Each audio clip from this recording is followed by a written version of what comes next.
coming up on today's episode of The Prodigal Life. Even though he was justified or she was justified in discharging the weapon and killing that perpetrator, instinctively it's like, wow, we've taken life. And that's a burden. That's really, taking life is just as a significant event as giving life. Hello, and welcome to The Prodigal Life. I'm Deacon Harold, and I'm joined as usual by Nick and Ellen. And we are here to help make a deeper, more intimate, more personal connection between your faith and your everyday life. That's right, we are. And with today's guest, Father Peter, we heard his story, part one of this couple of episodes in the last episode. Make sure to go back and check that out. Really, really cool story of discernment and the ways that God stirred his heart towards the priesthood. Just super, super powerful. And you would have heard in the last episode that he is in the U.S. Army and is also a priest. So I'm rocking the U.S. Army mug that he brought to us, and he is rocking our Awakened Catholic, Uber Catholic mug. That's right, yeah. So Ellen, tell us a little bit more about who Father Peter is and what we're here to talk about. Well, welcome, Father Peter. Father Peter Pomposello from Staten Island, New York, but he's serving now in the United States Army. He's been in the Army 17 years. He's been a priest 19 years, and you can get a lot more information on the previous episode. But he's going to tell us a little bit about how he got into recruiting priests for the Army, what that looks like, and a little bit of deeper dive into that. So I'm really looking forward to hearing more about your story. So please take it away, Father Peter. Awesome. No, thank you so much for this is just gold for us as U.S. Army recruiters, for you to help us get this exposure to Father Uncle Sam. Father Uncle Sam is this brand that I'm dedicated to kind of promoting, because what do you think of when you think of recruiting is Uncle Sam? Yeah. But the idea of a priest and a soldier, Father Uncle Sam, who's in service to both God and country, to the church and to the nation. Wow. And there's a desperate need for this, the need to get the sacraments out to the soldiers and their families. Yeah. And because every chaplain, no matter what is his or her faith is true to his or her faith, because here comes everyone in the United States, right? The Army is just a collection of everybody representing everybody and everybody's faith in the United States. So we have Muslim chaplains, we have Protestant chaplains, we have male chaplains, female chaplains, and we have Catholic priest chaplains. And that's my exclusive job for the next 30 months or so, is to recruit young men that are discerning a call to the priesthood. So it's part there is a vocation director, Father Matthew Gray of the Archdiocese of the Military Services. He's truly the vocation director, but I can introduce him to young men that are thinking about the priesthood. They're juniors in college and they're like seniors in college. They're about to have their 4-year degree, which is all a young Catholic male needs, that and the call from God to say, I think I want to go to seminary. I think I'm called to be a priest.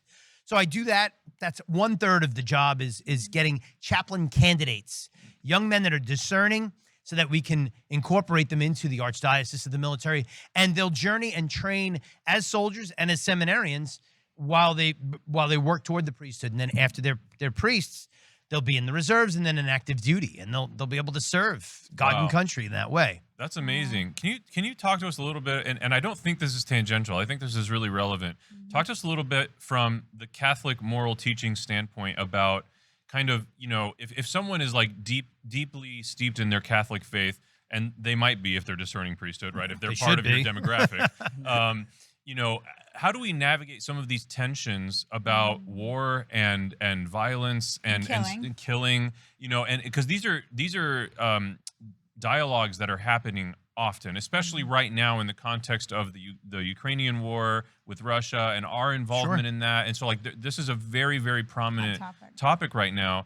We just had this movie Oppenheimer came out somewhat recently. I don't know when this episode is getting published, but it brought up again a lot of questions about nuclear war and war in general. Yeah, we talked about that on Awakened Catholic. That's right. So you were on Pop Culture Catechism navigating that discussion with Mike Tenney. And so can you just kind of like for people that are out there considering priesthood and they've been curious about the military, but like how do we navigate these questions? Well, I mean, we can look back to the example of the centurion, who became converted, that there is nothing intrinsically wrong with being a soldier. A nation has a right, an obligation to defend itself from evil. And there are things, there's a circumstance called just war. And a soldier can be true to God and true to his nation in service to both, even to the extreme of having to bear arms and to kill. And that, I know that sounds like a paradox. I know there's people that would disagree with that, but there is a place for that. Again, it's an extreme. We always pray for diplomacy. I like to explain it this way, that a standing army, here I am, I represent the United States Army, and my prayer for the Army, and my prayer for really any army, is to be so prepared, so ready, so lethal, so violent that the threat of this army engaging with your nation is just, wait a minute, no, we don't want to do that. Let's get back to the table. Yeah. Let's go to where diplomacy belongs so that it doesn't come to shedding blood. Because at the end of the day, this is an arm of diplomacy. Yeah. At the end of the day, every soldier is a violent arm of diplomacy, but it's necessary because if there's no threat of violence behind it, well, then really, how are you going to protect your interests against the evil of an enemy? Enemies get a vote. You could be the most peaceful nation on earth, but the enemy gets a vote, and the army is there to veto them in the face. Now you have to remember too, when you look at the commandments, the 5th commandment, "Thou shalt not kill." The Hebrew there means innocent life. See, so it's not just. That's such an interesting distinction. It's innocent life. So as a former law enforcement officer, my job was to defend. If I see someone holding a gun against someone that's innocent, I mean, my job is to neutralize the threat, not to kill the person. So if I have to discharge my weapon, my goal is not to kill the person, but to stop them from doing what they're doing, to protect my life and the person's life and the life of those who are around. My intent is not to kill the person. Right. It's never the intent when you pick up that weapon. And it's the same thing with warriors. I think Father explained it beautifully. But again, the word there in Hebrew implies innocent life. Mm-hmm. That's so good. Right, and there's a burden carried by law enforcement, carried by soldiers. Ratsa is the word. Raksa is in Raksa, Hebrew. okay. Ratsa. Very Ratsak. cool. Yeah. There's a burden though of bearing violence, of having to be willing to use justifiable physical force for the police officer who has to use justified physical force, which may be lethal. That may be the only means of stopping this threat. It's going to be lethal. This guy who's bearing arms against me and the person that they're trying to burglarize, whatever. Right. It's coming down to deadly physical force. Right. There's a burden with that. There's a burden with the soldier who has to even justifiably go and go to a faraway country and kill the enemy in defense of another nation. There's a burden of bearing that violence, and there's a distinction for it. I talked about it before, called moral injury. Yeah. A police officer suffers moral injury. After that's over, even though he was justified or she was justified in discharging the weapon and killing that perpetrator, instinctively it's like, wow, we've taken life, and that's a burden. That's really, taking life is just as a significant event as giving life. Right. You're a father. I met your kids this morning. Yep. And that's a significant event in your life that will never change. It will never go away. You will be a father to those children forever. Yeah. And when you take a person's life, you will be the one who took that person's life forever, even if it's justifiable. And that's when you thank a police officer for their service, when you thank a soldier for their service, you're thanking them for being willing to bear extreme violence in the protection and in charity for the community. Something I've thought about, speaking of my children and my family, I think about from time to time, I reflect, okay, if a scenario were to occur where someone breaks into our home and is threatening the well-being and safety of my children, you don't want to be that person when I realize what's happening. Absolutely Because not. I'm going to defend my family at whatever cost. Now, I will, to whatever degree is realistically possible, respect the dignity of your life, but you put yourself in a situation you really don't want to be in once I understand what's There is no happening. shooting the knife out of somebody's hand. Right. Exactly. There is no there are non-lethal means to subdue a perpetrator, right? Yeah. But, it escalates from mace to the taser to the Right. firearm because exactly. this is, you're always looking to use the least means, right. proportional means. Even for the Army, we go to shoot the enemy in the face. I mean, that's what, like, we're doing this unapologetically. But can it be done by ambassadors talking and chatting? Hopefully it can be non-lethal means, but at the end of the day, we're coming with bombs, weapons, with everything we got. Yeah, and the reason I brought up my family example is that I have no desire for violence. I really don't even enjoy killing bugs. Like St. Francis of Assisi is my patron saint from confirmation. I very much feel Not even spiders. Some bugs need to get killed. Yeah, No, I Some of agree them with need you to and go. I do it. They I need agree to with go. you and I do it. I just don't prefer it. Like if there was a way around that, I would prefer the way around it because it's life. It's part of God's creation, right? And so I have no interest in taking someone's life or even violence. I don't like hurting people. When I see someone in pain, I feel like this extraordinary physical empathy for the pain that they're feeling. And it's just a real thing that I experience. But to defend the innocence, the innocent life of my children, of my family, to defend a friend, to defend someone who isn't a friend, an acquaintance, I would defend a stranger in a situation if I had to, right? And the reason I'm bringing this up is because in the context of your work, the invitation that you're making to young men who are open to the military, who are open to priesthood, there is something so beautifully noble about that, like zooming out the things I just expressed, I feel, zooming that out to realize our nation is worth defending. Our nation is worth protecting.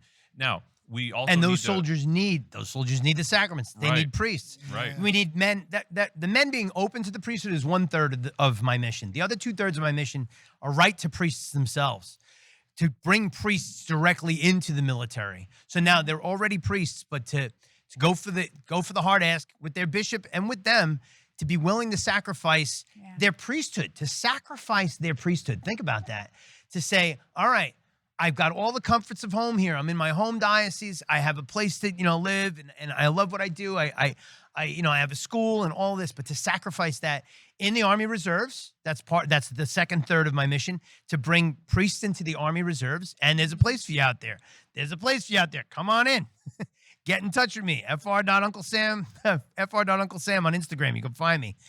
And we can have this conversation to serve 1 week in a month, 2 weeks a year, a citizen soldier, giving the sacraments to other soldiers. Then the big ask is that third part of my job, that other third. So chaplain candidates, Army Reserve chaplains, and then full-time Army chaplains. I'm one of less than 80 in the Army, and we need full-time Army chaplains to be there for soldiers and their families, and to be there for soldiers when they go to faraway places. I've been deployed a bunch of times, and if I hadn't been deployed, these soldiers would not have had any experience, any sacramental experience of Christmas or Easter. Wow.